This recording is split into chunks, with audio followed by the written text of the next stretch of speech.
A par desta experiência missioneira, também se podia mencionar como um pluralismo jurídico, consuetudinário, como um pluralismo jurídico comunitário no passado de América Latina, os regulamentos informales, ¿no?, de las comunidades afrodescendientes, los chamados quilombos, ¿no?, en Brasil, en Colombia, na parte del Pacífico de Colombia, e algumas experiências em Centroamérica, né? A riqueza dessas comunidades de los esclavos, né? Então, aí é importante ter em conta de como se regulamentavam sua vida nessas comunidades, né? Escravos que fugiam das haciendas, não? E tinham também um grande desenvolvimento e mantinham sua cultura, sua língua, suas tradições, não? A par de estos, poderíamos mencionar mais contemporaneamente, dentro deste pluralismo jurídico comunitário, consuetudinário na América Latina, as experiências nas últimas décadas do século passado de movimentos sociais, principalmente eu mencionaria em Brasil os movimentos sem terra, as vilas misérias, as chamadas conhecidas favelas de Rio de Janeiro, e outras práticas na América Latina, né, muito ricas, como as rondas campesinas no Peru, a justiça comunitária em várias partes da América Latina, uma forma de justiça comunitária, a resolução de conflitos em cidades de Colômbia, como Bogotá, Medellín, Cali, ou a justiça comunitária indígena. Não? Então aí se contrapõe nesta trajetória da América Latina a riqueza de um pluralismo jurídico. Não? O pluralismo jurídico, digamos, do colonizador, né? A legislação sempre esteve presente e se foi imposta e se reproduziu por uma elite local.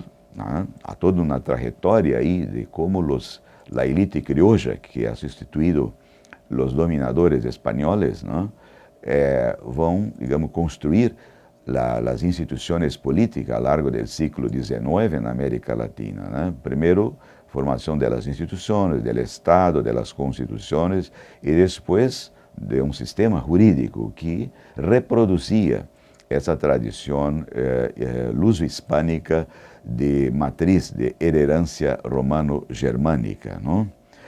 Bueno, um terceiro momento deste nosso módulo é ter em conta um exame mais global, né? Mais amplo, né?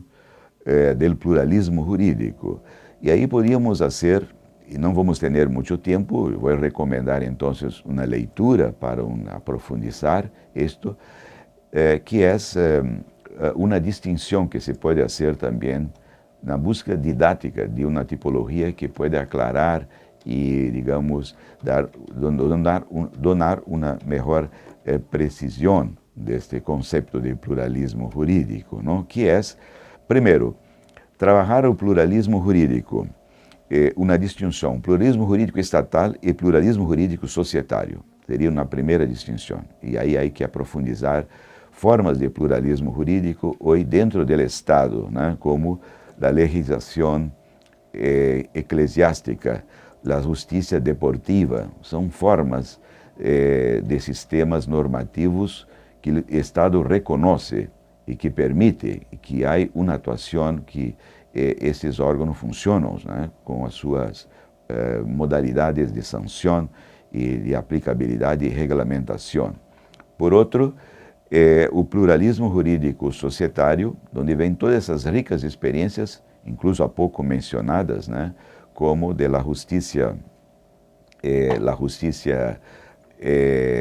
las rondas campesinas, de uma certa forma, digamos, los piqueteros na Argentina, movimentos sociais sem terra em Brasil, las favelas, né?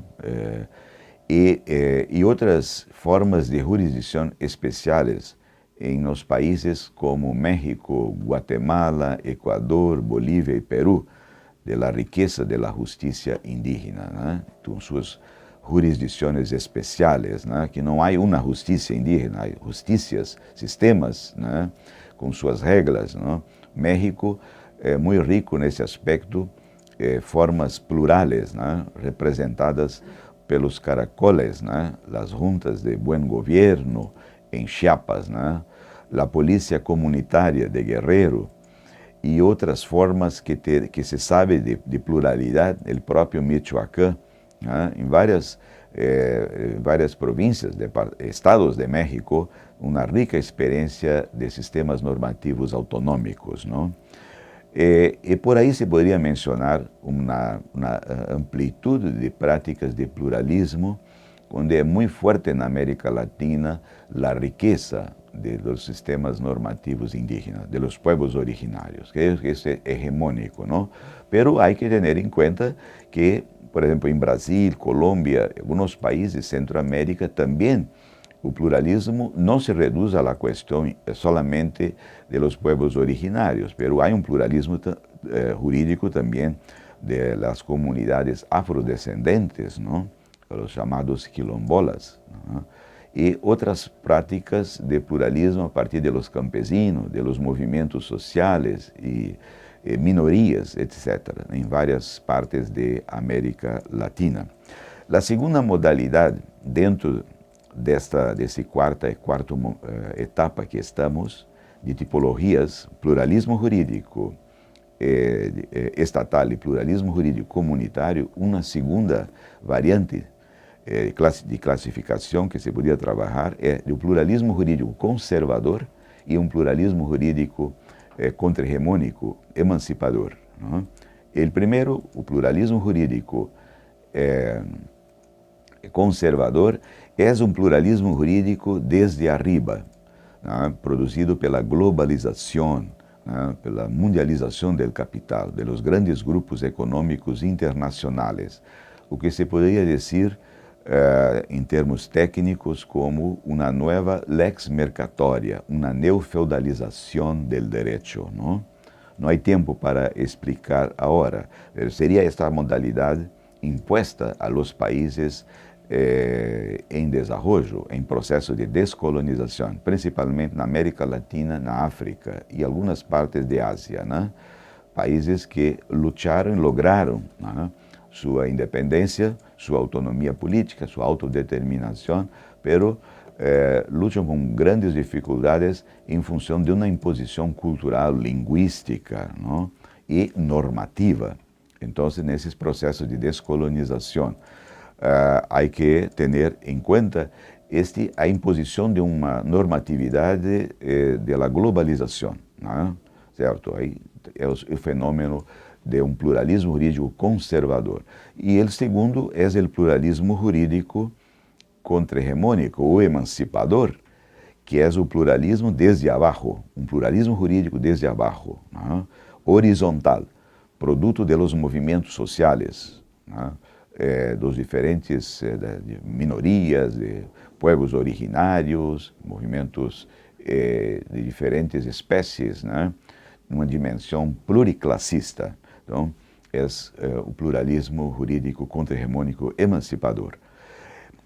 E, finalmente, estamos caminhando para o final deste módulo, não poderíamos deixar de mencionar o quarto momento desta nossa proposta, neste módulo, que é chegar a um pluralismo jurídico comunitário participativo. Não vamos ter tempo, certo?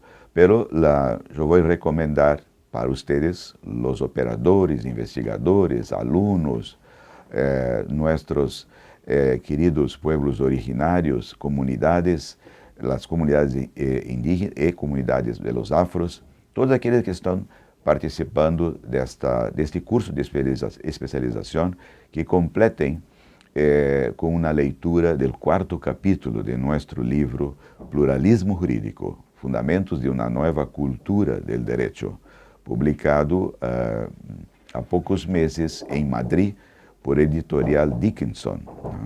Pois bem, aí nós vamos desenvolver esta nossa proposta, que agora temos poucos minutos, que é de um pluralismo jurídico comunitário participativo, composto por 5 elementos.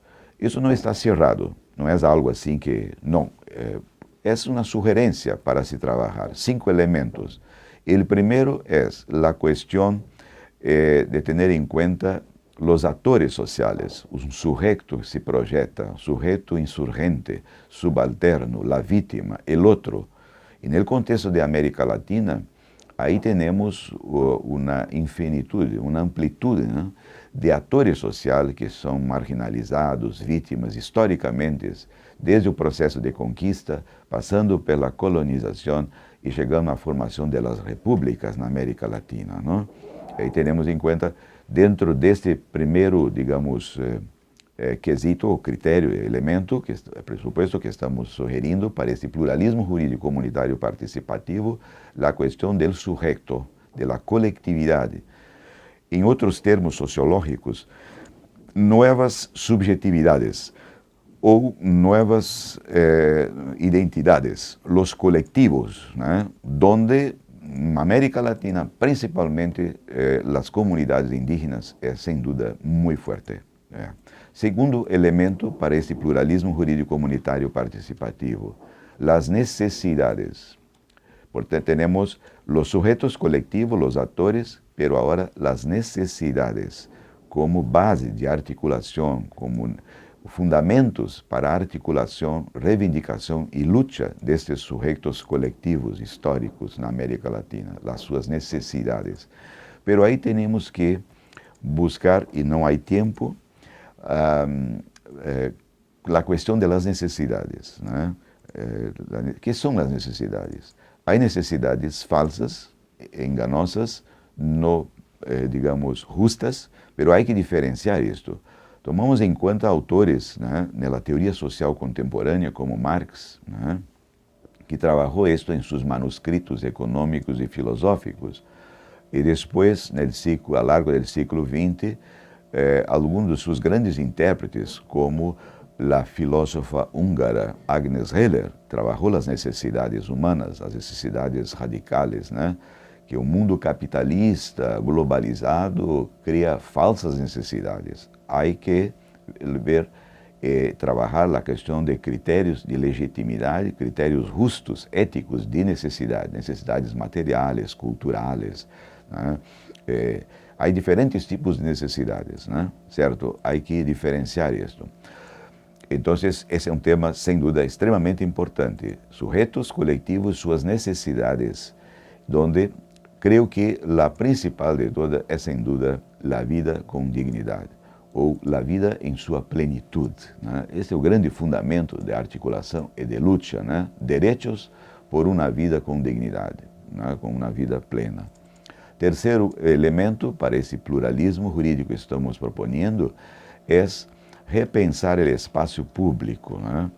A dimensão da sociedade, recuperar o poder comunitário, né? Da articulação, das formas de identidade, de autonomia de los grupos sociais. Né? Então, a importância, sem dúvida, desta questão de uma democracia, não da forma de democracia entendida numa construção liberal burguesa, que está, digamos assim, já em crise, né? Profunda crise, o modelo político, vamos chamar assim tecnicamente, de paradigma, deste paradigma político da representação que está em crise. Não? Temos que avançar buscando justamente, inspirados neste novo constitucionalismo latino-americano, de caminhar na direção de uma democracia mais participativa e comunitária. Aí a ideia do constitucionalismo boliviano, que é de uma democracia intercultural comunitária, o papel da democracia comunitária. Né? Seria um terceiro elemento, a sua importância. O quarto, repensar a dimensão da ética, da alteridade, do outro, uma relação, existo enquanto existo no outro. Eu sou enquanto eu como persona, porque existo na dimensão da relação outridade, do outro, não? Então, essa é uma questão para ser trabalhada, isto, né? A ética, não estamos pensando numa ética cosmopolita, em grandes abstrações, não. Pero ética entendida como a relação né? Relação de solidariedade, de compromisso com o outro, com respeito à diversidade e à identidade, né? Identidade cultural.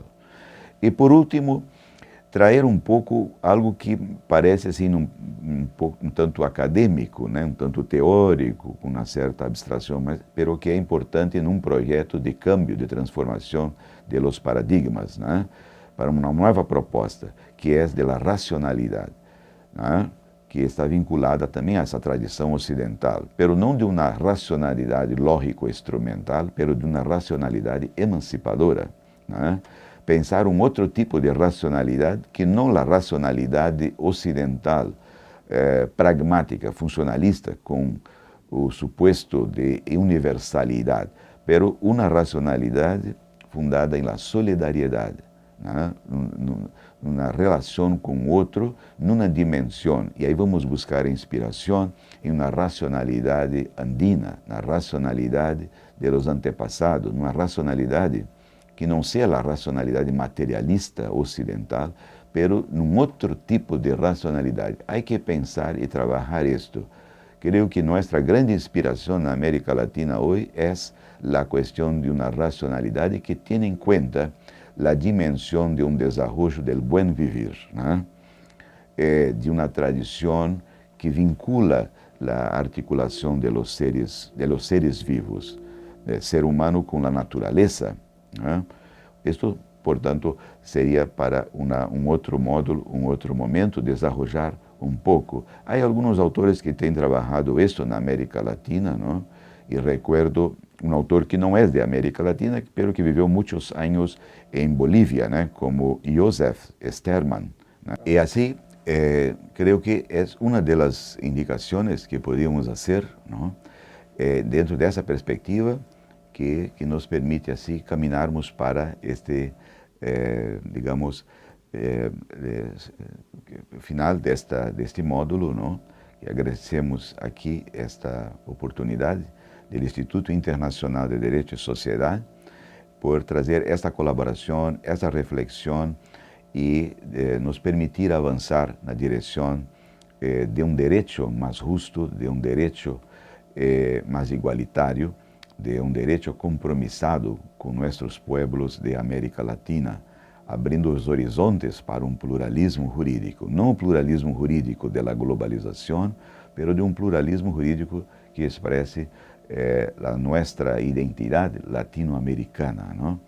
De nossa América, como diria José Martí, de pluralismo jurídico igualitário, emancipador, que tenha em conta, principalmente, a vida humana em sua plenitude. Muitíssimas graças.